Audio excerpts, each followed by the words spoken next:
Gold, trusted gold buyers. మీరు తాకట్టు పెట్టిన బంగారాన్ని విడిపించి ఈ రోజు ఉన్న మార్కెట్ ధరకు కొనబడను.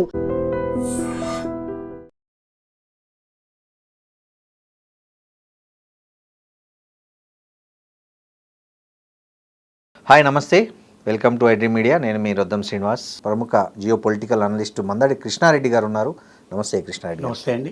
బంగ్లాదేశ్ నిరసనల సెగ మన భారత్కు లింక్ అవుతుంది.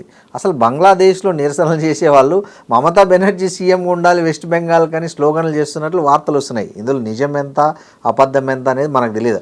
ఆమె ఒకవైపు తన పార్టీ అంతా మట్టి కొట్టుకుపోయి, ఆమె ఎమ్మెల్యేలు పక్కకి వెళ్ళిపోయి, ఎంపీలు పక్కకి వెళ్ళిపోయి, రాజ్యసభ మెంబర్లు సపరేట్ అయిపోయి, ఆమె ఆల్మోస్ట్ ఆల్ ఒంటరి అయిపోయి ఆమె ఒకవైపు ఉంటే, ఇదే బంగ్లాదేశ్లో ఆమె సీఎం కావాలని నినాదాలు వస్తున్నాయి అనేది ఇది ఏంటి అసలు? అంతకి బంగ్లాదేశ్ నుంచి వలసలు ఇండియాకి సుమారుగా 3 కోట్ల మంది సుమారుగా వచ్చినట్టుగా ఒక వార్త. 30 లక్షలు కనీసం ప్రతి సంవత్సరం వచ్చినట్టుగా ఈ 15 సంవత్సరాల లోపల సుమారుగా 4 కోట్ల పైనే వచ్చి ఉంటారనేది ఒక వార్త. కనీసం 3 కోట్లన్నా ఉంటారని ఖచ్చితంగా చెప్పగలిగిన పరిస్థితి. వీళ్ళని రావడానికి పూర్తిగా సహకరించి వాళ్ళు వచ్చిన తర్వాత వాళ్ళకి ఆధార్ కార్డు, ఓటర్ కార్డు, వాళ్ళకి అవసరమన్నీ ఇచ్చి వాళ్ళకు పని కల్పించి వానికి అన్ని రకాలుగా భద్రత చేకూర్చి వాళ్ళను ఓటు బ్యాంకుగా ఉపయోగించుకోవడానికి మమతా బెనర్జీ ప్రయత్నం చేసి, కానీ కారణం ఏంటంటే కమ్యూనిస్టుల్ని ఎదుర్కోవడానికి తను ఒక మార్గంగా ఎంచుకున్నది. అప్పుడు కమ్యూనిస్టు ప్రాబల్యం విపరీతంగా ఉన్న రోజుల్లో తను వచ్చింది కాబట్టి ఆ కమ్యూనిస్టులు పూర్తిగా అనగదొక్కాలంటే అక్కడ ఉన్న వాళ్ళకన్నా బయట, ఎందుకంటే ఎక్కువగా బెంగాలీస్ కొంచెం శాంతి కాముకులు, అంత ఎక్కువగా ఉద్రేకానికి వెళ్ళరు వాళ్ళు. తర్వాత ఒకసారి ఎవరైనా ప్రభుత్వంలోకి వస్తే కమ్యూనిస్ట్ పార్టీని 3.5 దశాబ్దాలు దాదాపుగా వాళ్ళు భరించారు. అదే రకంగా కాంగ్రెస్ అంతకుముందు 20-35 సంవత్సరాలు కాంగ్రెస్ను భరించడం జరిగింది. మమతా బెనర్జీని కూడా 15 ఏళ్ళు బాగా భరించారు. ఎట్లాగే ఇప్పుడు బీజేపీ వచ్చింది, ఇది ఎంతకాలం ఉంటుందో మనకు తెలియదు. ఈ పరిస్థితుల లోపల తను ఓటు బ్యాంకు పెంచుకోవడానికి బంగ్లాదేశీను సరిహద్దు, ఎందుకంటే అప్పుడు సరిహద్దుకు, అందుకే ఆవిడ ఏంటంటే సరిహద్దులో నేను ఫెన్సింగ్ చేస్తానంటే కూడా ఒప్పుకోలేదు. ఇప్పుడు చేయడం మొదలు పెట్టారు. ఆల్రెడీ చాలా విపరీతంగా చాలా ఫాస్ట్గా వెళ్ళిపోతున్నారు. తను ఒప్పుకోలేదు. అన్నేళ్లలో ఎప్పుడు కూడా ల్యాండ్ ఇవ్వడానికి ఒప్పుకోలేదు, భద్రతా దళాలకు ఎప్పుడు కూడా అప్పచెప్పడానికి ఒప్పుకోలేదు. కాబట్టి ఏమైందంటే అక్కడ ఫెన్సింగ్ చేయడానికి కూడా సాధ్యం కాని పరిస్థితి ఏర్పడింది. ఎందుకు ఫెన్సింగ్ చేయలేదంటే వాళ్ళు రావడానికి ఓపెన్గా ఉండాలి అనే ఉద్దేశంతో ఫెన్సింగ్ చేయలేదు. ఎందుకంటే అన్ని 100 కిలోమీటర్లని ఒకేసారి కాపు కాయడం చాలా కష్టం. ఇక్కడ నుంచి అక్కడికి పోయే లోపల ఎవరు జారుకొని ఒక గ్రూప్ లోపలికి వచ్చేసేసి ఇట్లా గ్రూపులు వస్తూ ఉన్నాయి. కొన్ని లోపల నుంచి స్ట్రంగాల మార్గాల నుంచి కూడా వచ్చినట్టుగా తెలుస్తోంది. సరే, ఇప్పుడు ఏం జరిగింది? ఇక్కడ మొత్తం మీద బీజేపీ వచ్చేసింది. వచ్చిన తర్వాత బంగ్లాదేశ్లందరినీ బయటకు పంపించేస్తున్నారు. రోజు కొన్ని వేల మంది వెళ్ళడానికి మొత్తం ఉద్యుక్తులు అవుతున్నారు. ఆల్రెడీ ప్రయాణం మొదలైంది. కొన్ని లక్షల మీద ఇప్పటికీ వెనక్కి వెళ్ళినట్టుగా తెలుస్తోంది.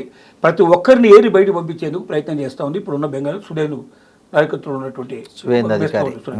సో ఈ పరిస్థితులు నడుస్తుంది. ఇప్పుడు ఏం జరుగుతుందంటే అక్కడ రాడికల్ సంస్థలు కొన్ని ఉన్నాయి, కొన్ని మిలిటెంట్ సంస్థలు ఉన్నాయి.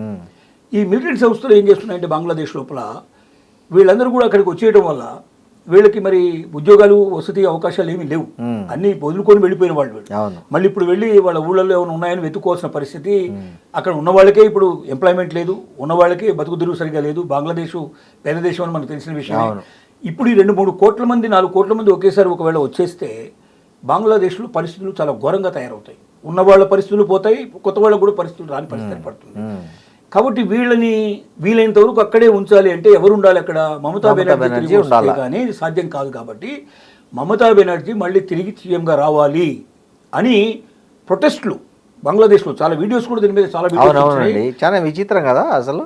ఎలా వస్తుందామే అంటే వాళ్ళ ఉద్దేశం ఏమిటంటే ఒత్తిడి చేస్తే వాళ్ళు ఏమంటారు, ఇది బంగ్లానే అది బంగ్లానే. ఎందుకంటే వెస్ట్ బెంగాల్ ఈస్ట్ బెంగాల్ కాబట్టి అందరూ బెంగాలీ మాట్లాడతారు. బంగ్లాదేశ్లో వాళ్ళు అదే మాట్లాడతారు, ఇక్కడ వాళ్ళు అదే మాట్లాడతారు. కాబట్టి వాళ్ళు ఎవరో వేరే వాళ్ళు అది మాదే ఇది మాదే, కాబట్టి మేమందరం ఒకటేగా ఉండాలి అంటే మాకు మమతా బెనర్జీ తిరిగి సీఎంగా రావాలి, ఆమెను రప్పించడానికి మేము ఏమైనా చేస్తాం, అవసరమైతే మేము ఆక్రమించుకుంటాం, మేము పూర్తిగా బెంగాల్ ఆక్రమించేసుకొని పూర్తిగా మేము మాకు సంబంధించిన మిలిటరీస్ అందరినీ పంపించేసి మేము ఆక్రమించేసుకొని మమతా బెనర్జీని తిరిగి అక్కడ కూర్చోబెడతాం. భారత్ ఏమన్నా పాకిస్తాన్ అనుకుంటున్నారా? వాళ్ళు అంత ఈజీగా వాళ్ళను ఆక్రమించేకి వదలరు. వీళ్ళకి ఏంటంటే సపోర్ట్ మళ్ళీ ఒకవైపున చైనా నుంచి కొంత సపోర్ట్ ఉన్నట్లు లెక్క, అట్లాగే పాకిస్తాన్ సపోర్ట్ వీళ్ళకి, బంగ్లాదేశ్ పరిస్థితి, అమెరికా సపోర్ట్ కూడా కొంత ఉండొచ్చు. ఇవన్నీ కూడా తొలికి పురికిపుచ్చుకొని రోజు రోజుకు ఈ మిలిటెంట్స్ యొక్క ప్రొటెస్ట్ ఎక్కువ అవుతున్నాయి.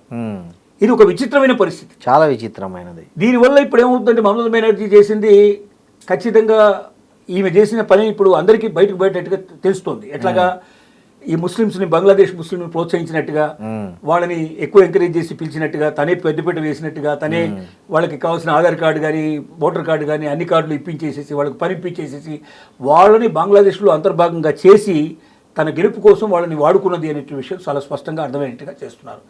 ఇది ప్రభావం ఇంకా బంగ్లాదేశ్ మీద, మన వెస్ట్ బెంగాల్ మీద బాగా ఎక్కువ పడుతుంది. ఎందుకు పడుతుందంటే ప్రజలు వెంటనే నైతికంగా కూడా ఆలోచిస్తారు కదా.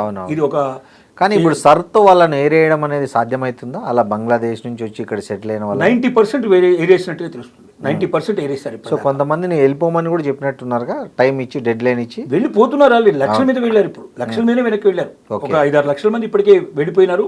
రోజు 10,000 మంది 20,000 మందిని పంపిస్తున్నారు. అంటే గ్రామాలు ఖాళీ చేయిస్తున్నారు. Very good. వీళ్ళని తీసుకెళ్లి అక్కడ దాకా తీసుకెళ్లి వదిలేయడం కూడా వీళ్ళే చేస్తున్నారు. పోలీసులు పెట్టేసేసి వాళ్ళని తీసుకెళ్లి దాన్ని బయట పంపించేసి దాకా కంప్లీట్గా వాళ్ళ లోపలికి పంపించేసి వాళ్ళ బంగ్లాదేశ్లో సరిహద్దులు వదిలేసి వచ్చేస్తున్నారు. ఇలాంటివి జరుగుతూ ఉన్నాయి. ఇది ఇట్లాగే కంటిన్యూ అయితే ఒక 6 months 1 year లోపల మొత్తం ఖాళీ అయ్యే పరిస్థితి ఏర్పడుతుంది. ఓకే. అంటే వెస్ట్ బెంగాల్ మీద కొంత బరువు తీరుతుంది. ఎందుకంటే వాళ్ళు వచ్చి మరి వాళ్ళు ఉద్యోగ ఉపాధి అవకాశాలు ఇక్కడ వెతుక్కోవడం, ఇక్కడ ఉండే వాళ్ళకి ఎలాగూ కొంత ఇబ్బంది పడేటువంటి పరిస్థితి ఏర్పడుతుంది. కాబట్టి 2-3 కోట్ల మంది వెళ్ళడం అంటే మామూలు విషయం కాదు. 2-3 కోట్ల మందిని 2 కోట్ల మందిని ఖాళీ చేయించి అనుకోండి, ఆ 2 కోట్ల మందికి ఉన్నటువంటి అక్కడ స్థలాన్ని వీళ్ళు ఆక్రమించుకునే అక్కడ ఉంది. వాళ్ళకి సంబంధించిన వాళ్ళు పనిచేసే పనులు వీళ్ళు తీసుకోవడానికి అవకాశం ఉంది. మన అవకాశాలను కొలగొట్టినట్టే కదా, అవకాశాలు మళ్ళీ వచ్చే అవకాశం ఉంది. ఈ పరిస్థితుల లోపల బంగ్లాదేశ్కి సరి అయినటువంటి బుద్ధి చెప్పాల్సిన అవసరం ఉంది. మిలిటెంట్ అయినా ఎవడైనా సరే ఈ దేశం గురించి మాట్లాడడానికి వీళ్ళనేది ప్రభుత్వం కూడా ముందుకు రావాల్సిన అవసరం ఉంది. ఇప్పటిదాకా ప్రభుత్వం ఆ రకమైన చర్యలు ఏం చేయలేదు.